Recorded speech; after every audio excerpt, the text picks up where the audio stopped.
Eu fiz uma reportagem para falar daqueles brasileiros, dos jovens que foram vítimas de tráfico humano em Mianmar, na Ásia. Gente, você não vai acreditar nessa história, no que nós descobrimos. Uma reportagem muito bem feita pela nossa produção.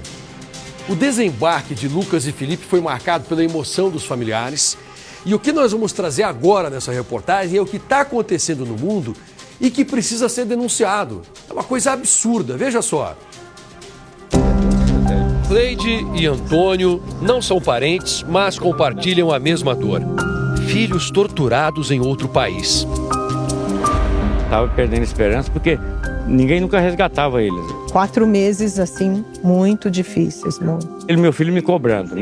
Pai, eles ficam maltratando a gente, machucando a gente. E quando tudo parecia perdido, os abraços que há muito tempo não se encontravam trouxeram alívio. Felipe de Moura Ferreira, 26 anos, e Lucas Viana dos Santos, 31, estão em solo brasileiro. Lucas, distante de casa, torturado em outro país, quis ser forte para aliviar a dor da mãe. Ela sempre fala que eu tenho um coração muito forte, talvez muito frio, porque eu consigo guardar para mim e não mostrar totalmente meus sentimentos. Os relatos a seguir são de um sobrevivente. Aí espancaram a gente ficou mais, acho que foi 4 horas lá no complexo onde que a gente estava. Depois dessas 4 horas, o Grupo Carim veio e resgatou a gente. Os brasileiros contam que foram recrutados por uma rede de golpes cibernéticos. Sob ameaça e tortura, faziam vítimas pela internet e pelo mundo todo, inclusive no Brasil. Eu fazia um papel de 2 personagens, tanto homem quanto mulher. O nome dela era Lin Keke e o nome dele era Lin Xiangyu. Aí a gente tinha um script onde a gente contava histórias, né? A gente perguntava a idade da pessoa, o que ela fazia, com que trabalhava. Uma nova página do roteiro era colocada em ação a cada dia. E aí no segundo dia a gente tinha um outro script também, que a gente tinha uma vida normal, a modelo ia pra academia. Aí no 5º dia do script, a gente pedia pro cliente ajudar a gente numa plataforma.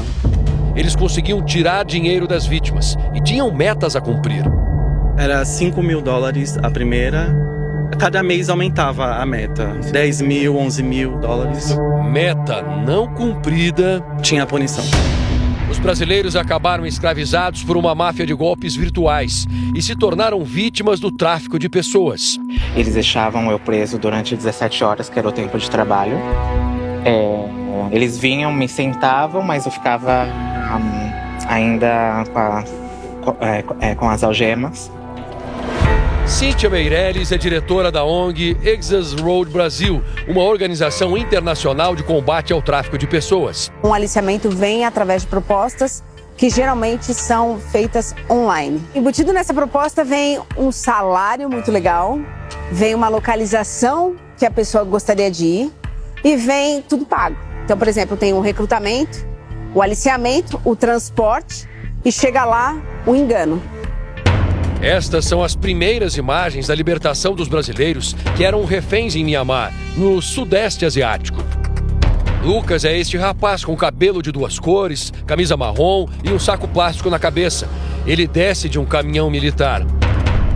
Em seguida, Felipe aparece também, já no chão. Os 2 foram reconhecidos pelas famílias aqui no Brasil. Lucas e Felipe estavam na Ásia desde o fim do ano passado. Foram para lá seduzidos por falsas promessas de emprego. Ele falou, vou trabalhar em hostel. Aí eu consigo tendo um lugar para dormir, ter um lugar para dormir e fico com meio período. Então você trabalha meio período no hostel e outro meio período você pode trabalhar em outro lugar. Felipe percebeu que algo estava errado assim que chegou na Tailândia. Eles falaram para mim que o salário era $2.000. Eu ia ser líder de uma equipe brasileira e foi isso. Falaram que era em Mae Sot, não em Mianmar. E aí quando eu cheguei lá em Mae Sot, aí eu tive que atravessar pelo rio.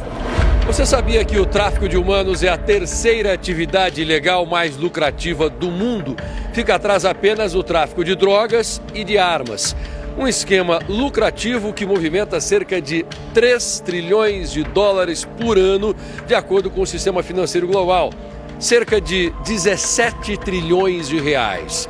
A estimativa das autoridades policiais internacionais é que apenas na região conhecida como Triângulo de Ouro, uma tríplice fronteira entre Tailândia, Laos e Mianmar, aproximadamente 100 mil estrangeiros estejam na mesma situação que os brasileiros. Lucas e Felipe eram mantidos prisioneiros numa região cercada de verde. O rio, na imagem do satélite, marca a fronteira entre Mianmar e Tailândia. Neste ponto, os brasileiros estavam presos num dos muitos esconderijos das quadrilhas, que podem ser chamados de fábrica de golpes online.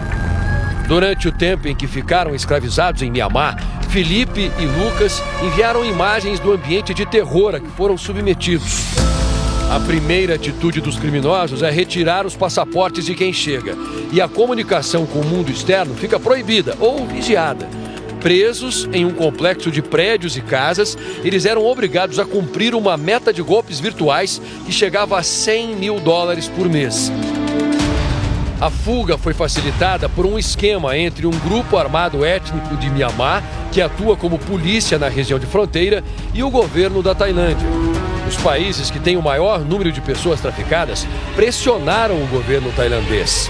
Imagine o mundo inteiro colocando pressão naquela região. Imagine também o Lucas e o Felipe cansados, exaustos, porque a ajuda não chegava. Os brasileiros estavam no limite. Te amo, pai. Se acontecer algo comigo, saiba que eu tentei ao máximo. Vamos ter que correr por 2 quilômetros. E deu certo. Lucas e Felipe estão de volta.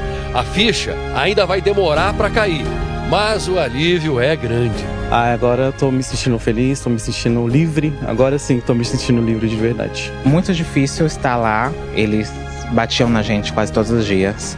Tinha a máquina de choque também. Dona Cleide agora respira.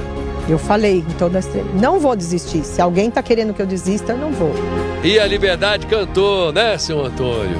Bem-vindo à liberdade, né, meu filho? Bem-vindo à liberdade. Tá?